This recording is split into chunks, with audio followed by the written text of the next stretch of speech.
પાલનપુરમાં યુવકની હત્યાનો મામલો સામે આવ્યો અને મૃતદેહ સ્વીકારવાનો ઇનકાર કરવામાં આવ્યો છે। ચૌધરી સમાજના યુવકની હત્યાથી સમાજમાં રોષ વ્યાપી ગયો છે। સમાજના લોકો પાલનપુર સિવિલમાં એકત્રિત થયા અને આરોપી ન ઝડપાય ત્યાં સુધી મૃતદેહ સ્વીકારવાનો ઇનકાર કર્યો છે। ભાર્ગવ મંડોરા નામના શખ્સે મંડળી રચી હત્યા કરી હોવાના આક્ષેપ થઈ રહ્યા છે।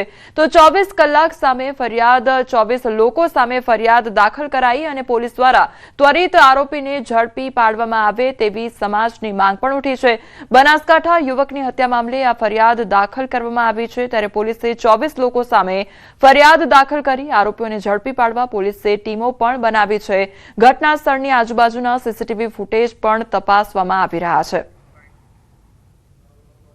અત્યારે હાલની તારીખમાં બનાસકાંઠા પોલીસ દ્વારા અલગ અલગ જગ્યાઓના જે સીસીટીવી ફૂટેજ છે એનું એકત્રીકરણનું કામગીરી ચાલી રહી છે અને જેમાંથી જ્યારે પણ આ જે મામલો જ્યારે કોર્ટમાં ચાલે ત્યારે આરોપીને બચવાની કોઈ તક ન મળે એ માટે એમની જે સરાઉન્ડિંગ જેટલા પણ એરિયાના સીસીટીવી છે એ પણ ગુનાના કામે કબજે લેવામાં આવશે।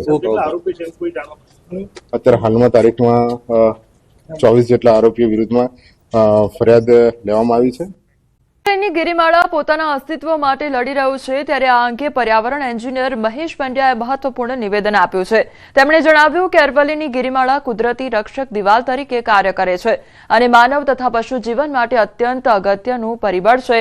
ત્યારે સાબરમતી નદીનું ઉદ્ભવ સ્થાન પણ અરવલ્લીની ગિરિમાળામાં આવેલું છે। જો ગિરિમાળાની ઊંચાઈ ઘટે અથવા પર્વતોને નુકસાન પહોંચે તો રણની રેતી ગુજરાત તરફ આગળ વધે તેવી ભીતિ છે જેના કારણે કૃષિ પેદાશો પર ગંભીર અસર પડી શકે છે। તો અરવલ્લી ગુજરાતમાં આવતા ગરમ પવનને રોકવામાં પણ અસરકારક ભૂમિકા ભજવે છે। વિશ્વની પ્રાચીન એવી ગિરિમાળા અરવલ્લીની ગિરિમાળા છે અને તેને લઈને અનેક પ્રશ્નો ઉદ્ભવી રહ્યા છે। ત્યારે આપણી સાથે પર્યાવરણ એન્જિનિયર મહેશ પંડ્યા છે, તેમની સાથે વાત કરીશું। મહેશભાઈ, અનેક પ્રશ્નો અત્યારે હાલ અરવલ્લીને લઈને ઉદ્ભવી રહ્યા છે, જેને લઈને પર્યાવરણ પર કેટલું જોખમ અને કેટલું સંકટ તમે જોઈ રહ્યા છો? અરવલ્લીના પર્વતો, એની ગિરિમાળા, એને એક રક્ષક દિવાલ તરીકે હું જોઉં છું અને પ્રકૃતિને અને માનવ જીવન અને પશુ જીવનને જીવંત રાખવા માટેનું એક અગત્યનું પરિબળ છે। આપે કહ્યું એમ ગૌતમભાઈ કે આ વિશ્વની સૌથી પ્રાચીન ગિરિમાળા છે। એટલે માનો કે આપણે ગુજરાતની જ વાત કરીએ તો સાબરમતી નદીનું ઉદ્ભવ સ્થાન એ આ અરવલ્લીની ગિરિમાળા છે। હાલ આમ જોવા જઈએ તો ઉત્તર ગુજરાતનો ઘણો બધો ભાગ એવો છે કે જે ડાર્ક ઝોનમાં છે, જ્યાં પાણીના પ્રશ્નો આજે મોખરે છે। તો આના કારણે કેટલા મોટા પ્રશ્નો આગામી દિવસોમાં ઉદ્ભવે એવું લાગી રહ્યું છે? ગૌતમભાઈ, બહુ સરસ સવાલ તમે કર્યો। ગુજરાતના 58 તાલુકા ડાર્ક ઝોનમાં છે અને મહદઅંશે ઉત્તર ગુજરાતમાં, અને પાણીના સ્તર 1,000 મીટરે ઊંડા ગયા છે।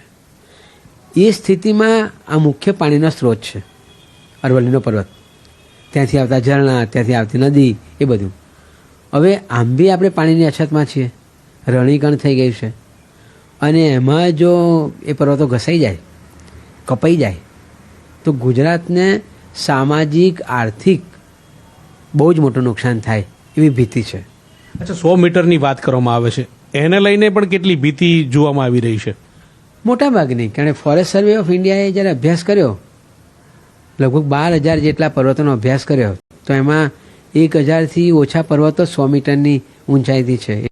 ગિરિમાળા જે છે તેને નષ્ટ થાય તો તેમાં જોવાઈ રહ્યું છે, ચાહે વન્ય ની વાત હોય કે ચાહે રણની વાત હોય, આ તમામ પ્રકારના નુકસાનો જે છે તે સામે આવી રહ્યા છે અને તેને લઈને અનેક પ્રકારના રોગો પણ નું સંકટ જે છે તે પણ તોડાઈ રહ્યું છે। નિલેશ સાથે ગૌતમ શ્રીમાળી, ન્યૂઝ 18 ગુજરાતી, અમદાવાદ। શહેરમાં અસામાજિક તત્વો બેફામ બન્યા છે। સોશિયલ મીડિયા પર અસામાજિક તત્વોનો વિડીયો વાયરલ થયો હતો તો હાથમાં તલવાર લઈ ફરિયાદીના ઘર સામે જ આતંક મચાવ્યો હતો। આ મુદ્દે ગોમિતપુર પોલીસે 3 આરોપીઓની ધરપકડ કરી છે। વર્ષ 2023માં જૂની અદાવતને ધ્યાને આરોપીઓ દ્વારા ફરિયાદી ઇકબાલ પઠાણ સાથે ઝઘડો કરવામાં આવ્યો હતો।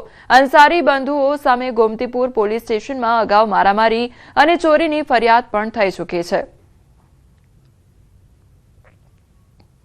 લઈને જાહેરમાં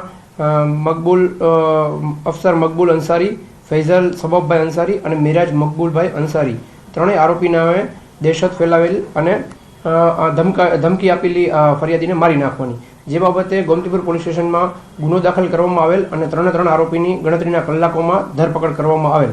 અમદાવાદના પાલડી વિસ્તારમાં 2 દિવસ અગાઉ રાત્રે ટ્રાફિક પોલીસે વકીલ યુવતીને રોકતા યુવતીએ પોલીસ સાથે ગાળાગાળી કરી હતી. યુવતીએ અપશબ્દો બોલતા પોલીસકર્મીએ યુવતીને લાફો માર્યો હતો. અત્યાર સુધી આઈડી કાર્ડ પડી જવા બાબતે યુવતીને લાફો માર્યો હોવાનો વિડીયોના આધારે ચર્ચાઈ રહ્યું હતું, પરંતુ ઘટના બાદ પોલીસનો બોડી વોર્ન કેમેરાનો વિડીયો સામે આવતા આ ઘટના કેમ બની તે સ્પષ્ટ થયું છે, જેમાં યુવતીએ આઈડી કાર્ડ ફેંક્યું કે પડ્યું હોવાનું દેખાય છે અને યુવતીએ 8 મિનિટમાં પોલીસ કર્મચારીને 16 વખત ગાળો આપી હતી. સામે પોલીસ કર્મચારીએ પણ 3 ગાળો આપી હતી. મહિલા સાથે પોલીસકર્મીએ કરેલી માથાકૂટ અને માર માર્યાના આક્ષેપ અંગે આખરે પાલડી પોલીસે ફરિયાદ નોંધી છે અને ગેરવર્તણૂક કરનાર ટ્રાફિક પોલીસકર્મી જયંતિ ઝાલા વિરુદ્ધ ફરિયાદ દાખલ કરવામાં આવી છે. લાયસન્સની માંગણી કરેલી એ દરમિયાન આ હેડ કોન્સ્ટેબલ જયંતિભાઈ અને જે મહિલા હતા એમની જોડે અંદર બોલાચાલી થયેલી અને આ જે મહિલા હતા એમને હેડ કોન્સ્ટેબલ જયંતિભાઈનું આઈ કાર્ડ માંગતા એમણે પોતાનું આઈ કાર્ડ આપેલું અને એ આઈ કાર્ડ પરત આપતી વખતે એ આઈ કાર્ડ પડી જતા બંને વચ્ચે ઉગ્ર બોલાચાલી થયેલી અને આ બોલાચાલી દરમિયાન હેડ કોન્સ્ટેબલ જયંતિભાઈએ આ બેનને એક લાફો મારી દીધેલાના આક્ષેપો મહિલા દ્વારા કરવામાં આવેલા છે. અમદાવાદ થપ્પડકાંડ મામલે વધુ એક ફરિયાદ નોંધવામાં આવી છે. મહિલા સામે બીજો ગુનો દાખલ કરવામાં આવ્યો છે. થોડા દિવસ પહેલા શ્યામલ પાસે પણ મહિલા કોન્સ્ટેબલ સાથે બબાલ કરી હતી. મહિલા પોલીસને ગાળો બોલી ધમકી આપી હતી. મહિલા સામે બીજો ગુનો દાખલ કરી પોલીસે વધુ તપાસ શરૂ કરી છે. તો વધુ એક આ ઘટના સામે આવી છે કે જ્યાં વધુ એક ફરિયાદ પણ નોંધવામાં આવી છે. થપ્પડકાંડ મામલે મહિલા સામે આ વધુ એક ફરિયાદ નોંધવામાં આવી છે, જેમાં અગાઉ શ્યામલ પાસે કોન્સ્ટેબલ સાથે બબાલ સર્જાઈ હોવાની ઘટના બની હતી અને મહિલા પોલીસને ગાળો બોલી ધમકી આપવામાં આવી હોય તે પ્રકારની આ ઘટના સામે આવી છે અને વધુ એક ફરિયાદ આ મહિલા સામે નોંધવામાં આવી છે.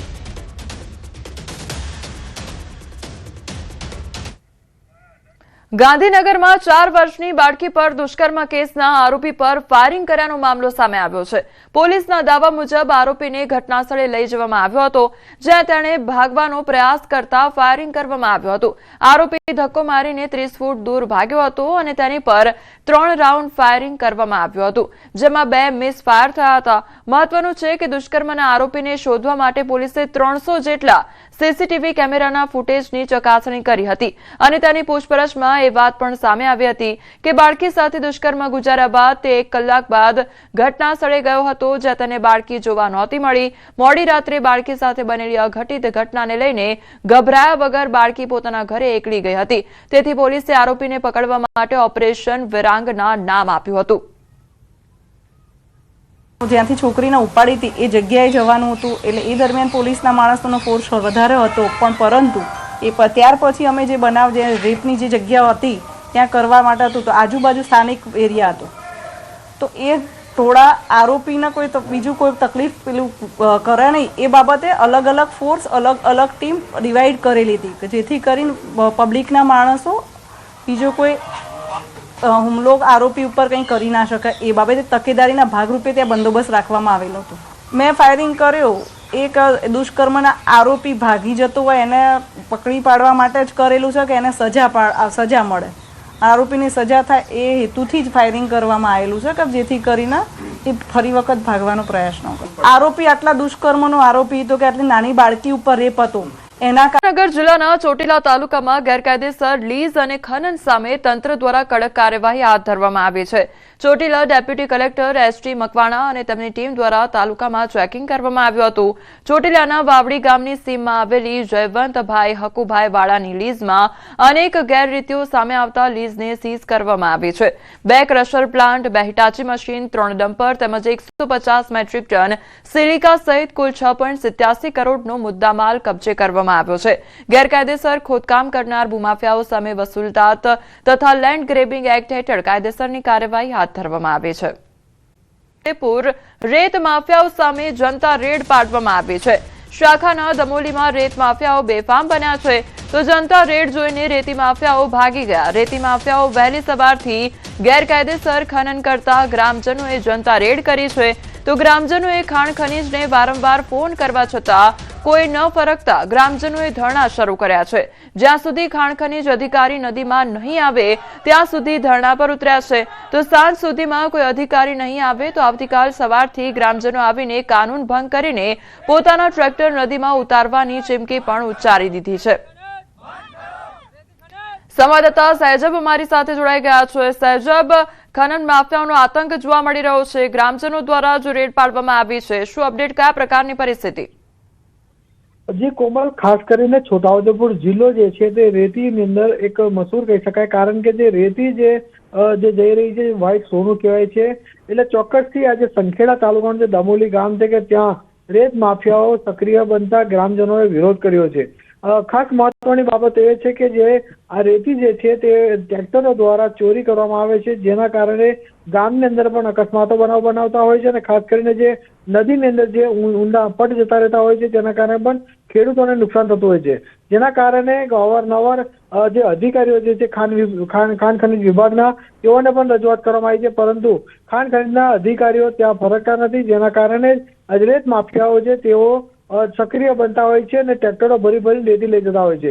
આજે જ્યારે વહેલી સવારે જ ગામના લોકોએ ત્યાં પહોંચી જનતા રેડ કરી છે। ગામના લોકોનું કહેવું છે કે જ્યાં સુધી અધિકારીઓ નદીમાં નહીં આવે અને આજે ટ્રેક્ટરો જે ચાલે છે તેની પર કાયદેસરની કાર્યવાહી કરવામાં નહીં આવે ત્યાં સુધી તેઓ ઉગ્ર આંદોલન કરશે અને આવનારા સમયની અંદર પણ ત્યાં જો કદાચ આજે અધિકારીઓ નહીં પહોંચે તો આ કાલ ઉઠીને તેઓ ગામના લોકો પણ પોતાના ટ્રેક્ટરો લઈને નદીની અંદર ઉતરી જવાની પણ ચીમકી ઉતારી છે। ખાસ કરીને છોટાઉદેપુર જિલ્લાની ઓરસંગ નદી જે છે તેમાં પણ જે રેતી જે છે તે ઊંડા પટ નીચે જતા રહ્યા છે, જેના કારણે પાણીનો જે સ્ત્રોત છે તે નીચે જતો રહેતો હોય છે, જેના કારણે ખેડૂતોને પારાવાર મુશ્કેલીનો સામનો કરવો પડતો છે। હવે જ અધિકારીઓ ત્યાં પહોંચે કે કેમ અને અધિકારીઓ પહોંચતા કે કાર્યવાહી કરે છે કે કેમ તે જોવાનું રહ્યું। કોમલ, જી સહેજબ, સમગ્ર માહિતી બદલ આપનો આભાર।